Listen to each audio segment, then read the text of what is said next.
You post the sad face, the vague caption, rough day. No details, because details would be honest, and honesty isn't what you're after. You're after the comment. The "you okay?" The private message that proves someone noticed. And when nobody asks, you feel a second wound stacked on the first. Not the original pain, the pain of being unwitnessed. Sit with that for 1 second before you look away. You have built your entire nervous system around an audience. You do not suffer, you broadcast. Ask yourself the question you've been avoiding. When did pain become a performance you needed applause for? Every generation before yours knew something you were never taught, that the deepest wounds close in private, or they never close at all. That a wound shown too early to too many hardens into nothing, because it never had the pressure to become anything. You think restraint is repression. You think silence is suppression. You have confused the two your entire life, and that confusion is why you are still weak. Here is what nobody in your feed will tell you, because it does not generate comments. Your constant need to narrate your suffering to others is not connection. It is dependency wearing the mask of vulnerability. You have made your pain a currency, and currency only has value when it is spent. Spent on sympathy, spent on attention, spent on the soft engineered comfort of people telling you it's not your fault. It is your fault, not the wound. The wound came from wherever wounds come from. Indifferent, arbitrary, cruel in the way weather is cruel.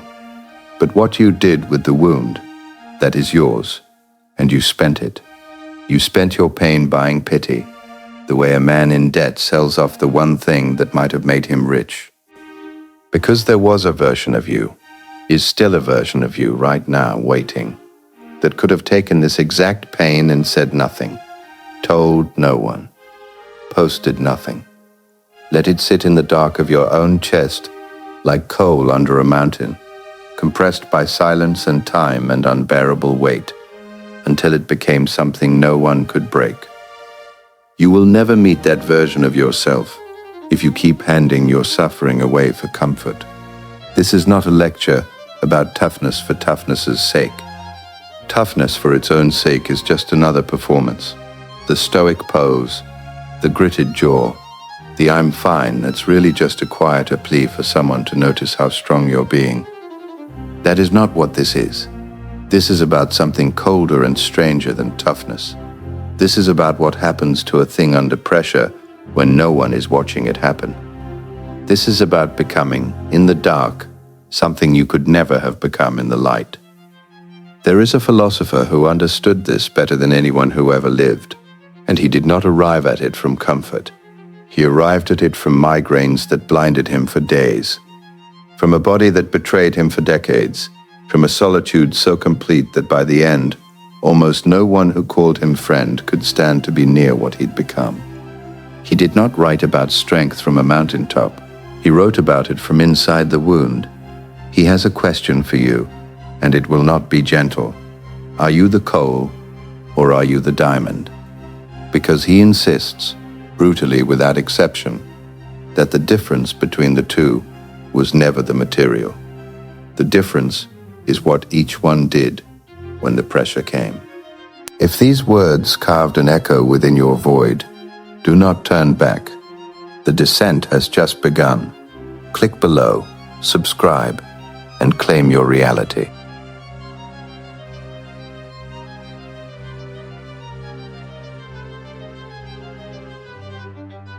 His name was Friedrich Nietzsche, and he built an entire philosophy on a suspicion most comfortable people are too comfortable to have, that pity is not kindness. Pity is a transaction that makes the giver feel powerful and the receiver feel small, and everyone involved calls it love. He called it Mitleid, literally suffering with, and he despised it, not because he lacked compassion, but because he saw what it does over time. Every time you accept pity instead of demanding something harder of yourself, you confirm to your own nervous system that you are the kind of creature who needs rescuing. You train yourself into smallness, one sympathetic comment at a time. This is the seed of what he called slave morality, Sclaven moral, not slavery in chains. Slavery in values, a morality built by the weak, for the weak, that redefines weakness as virtue, because the weak cannot compete on any other terms. Humility becomes a badge. Suffering becomes proof of goodness. And the ones who refuse to perform their pain, who keep their wounds to themselves and grow monstrous and quiet in private, those ones get called cold, get called cruel, get punished by the herd for not needing it. Compare that to what he called master morality, heron moral, not domination over other people, domination over your own condition. The master does not ask whether his suffering is fair. He does not build a court case out of his pain, gathering witnesses demanding a verdict of innocence. He simply asks one question: what can I make of this?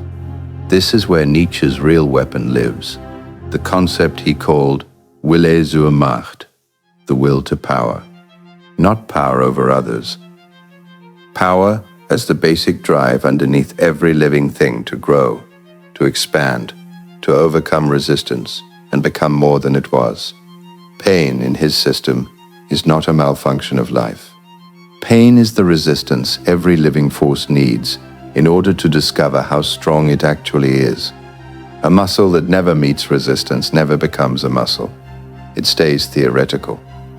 So when you broadcast your wound before it has done its work, you are not healing it. You are aborting it. You are pulling the metal out of the fire before it has had time to change shape, and then wondering, for the rest of your life, why you still bend so easily. There is a line from his notebooks that you should carry like a blade.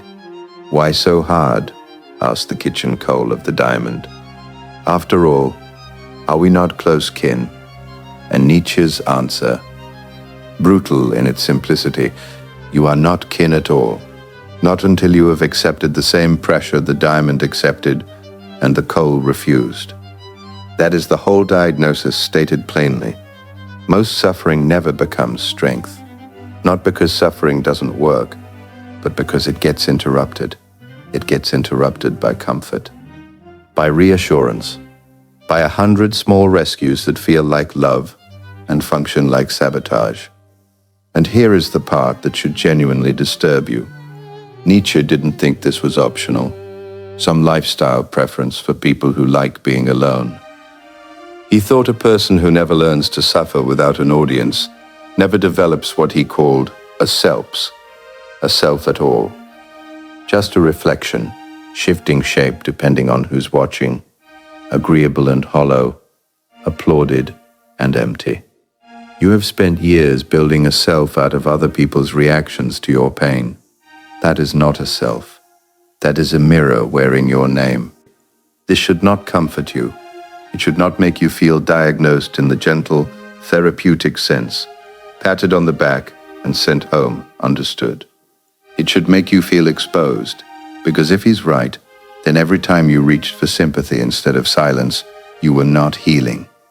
You were negotiating your own weakness down to something more comfortable to carry. And the question that should be keeping you up tonight is this: how much of what you call your personality was actually built by other people's pity?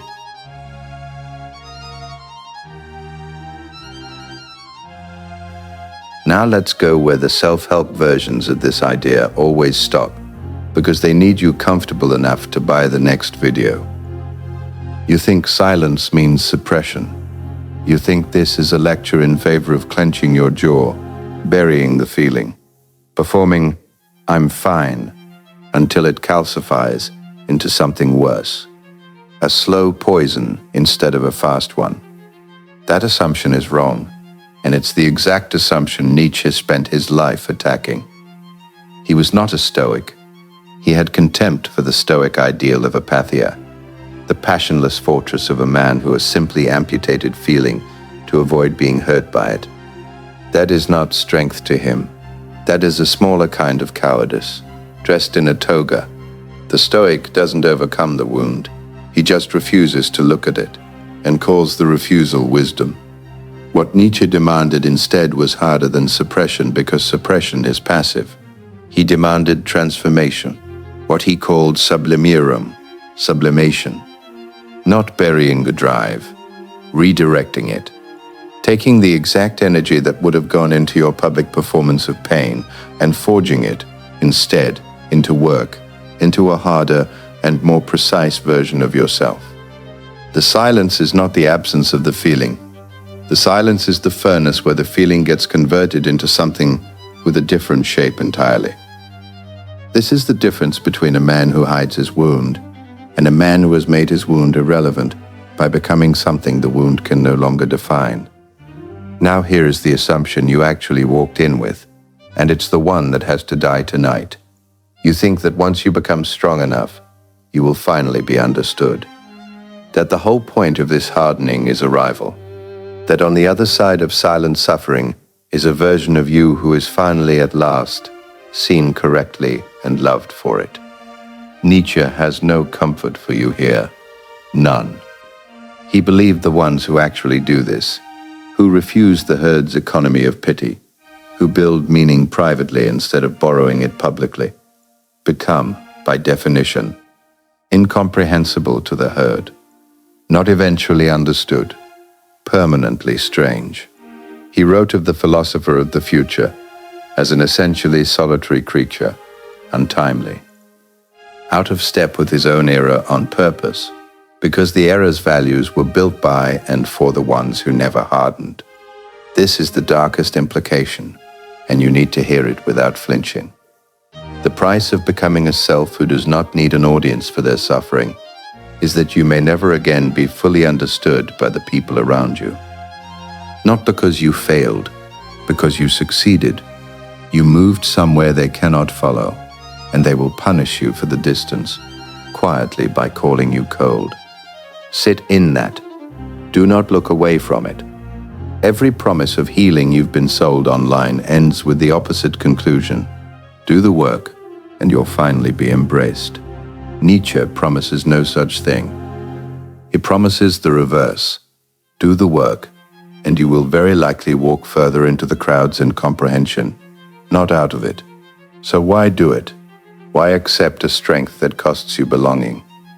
Because there is one relationship Nietzsche never asked you to sacrifice, and it is the only one that was ever actually load-bearing, the relationship with your own fate. He gave it a name, amor fati, the love of one's fate, not resignation to it, not gritted teeth endurance of it, but active total affirmation of it, wound and all, as the exact material your greatness requires and could not exist without. This is the way through, not being understood by everyone, being undivided within yourself, and that is worth more than the whole herd's approval combined, but only if you're willing to pay a solitude most people spend their entire lives running from. The question is no longer whether you can suffer silently. The question is whether you can survive being finally completely alone with what you've become.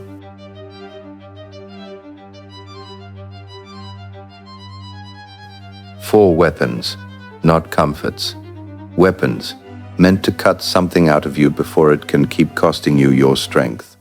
Weapon 1, the hardening oath. Pick one wound, the one you've told the most people about, the one that gets you the fastest sympathy. Now stop telling anyone. Not one more person. For 30 days, that wound speaks to no one but you.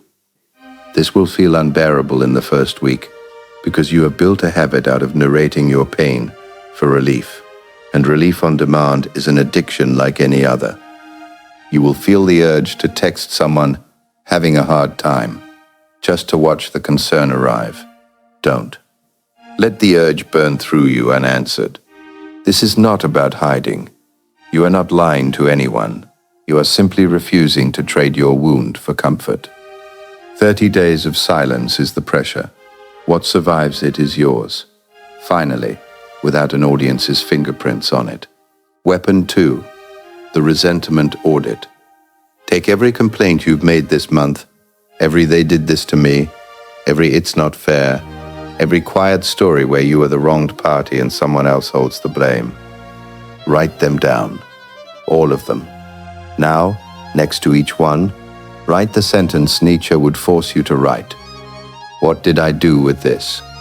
Not what was done to me, what I did with it. If the honest answer is, nothing, I just carried it around and told people about it, cross it out. That complaint has no further right to exist inside you. Resentment is what happens when you store blame instead of spending it on transformation. And it rots exactly like anything else left too long in storage. This audit is uncomfortable because it strips you of the one thing resentment gives you for free: innocence. You don't get to be innocent anymore. You get to be responsible for what happens next, which is worse and better. Weapon 3, the eternal recurrence test. Nietzsche asked a question designed to be nearly impossible to answer honestly. If a demon told you that you would have to live this exact life again, this wound, this failure, this humiliation, every detail unchanged, infinitely forever on repeat, would you curse the demon, or would you say, "This is exactly what I would have asked for"? Apply it narrowly. Take the specific suffering you're carrying right now. Ask without flinching, if I had to relive this precise pain infinitely, is there a version of me strong enough to want it back because of what it built in me? If the answer is no, if you cannot imagine wanting it, that is information. It means you haven't transformed it yet. It's still raw material, not yet forged. The test isn't there to make you happy about your suffering. It's there to show you, mercilessly, exactly how much work remains. Weapon 4, the mask. Every profound spirit needs a mask, Nietzsche wrote, not to deceive the world, but to protect what is still unfinished inside you from being handled by people who will misread it, flatten it, turn your becoming into their gossip. Build a mask, a composed, functioning, even pleasant face you wear in public, while the real transformation happens entirely out of sight. This is not fakery. Fakery pretends to feel something it doesn't. The mask simply declines to broadcast something that's still forming. Wear it at work. Wear it with your family. Let them see competence, not process. The process belongs to you alone until it's finished enough to survive contact with other people's opinions. Use these 4 together, and something in you will start to change that no comment section, no sympathetic friend, no algorithm was ever going to reach. You will still hurt. You are not being promised the absence of pain. You are being handed the tools to make sure the pain does not go to waste on an audience that was never going to give you anything back, but the illusion of being less alone.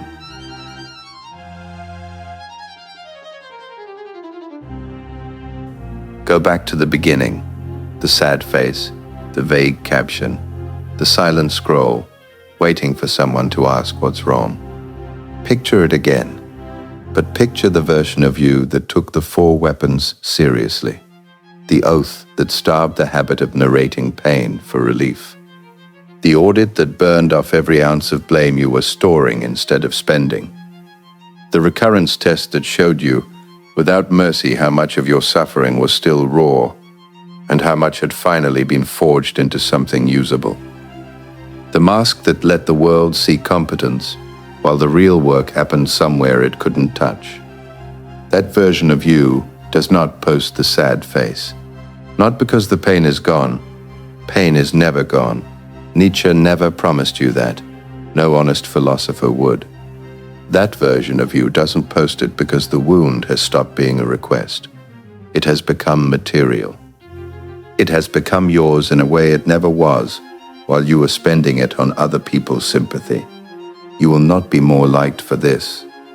Say that to yourself clearly, because every other voice telling you to heal is quietly promising you'll be more liked, more understood, more embraced once you fix yourself.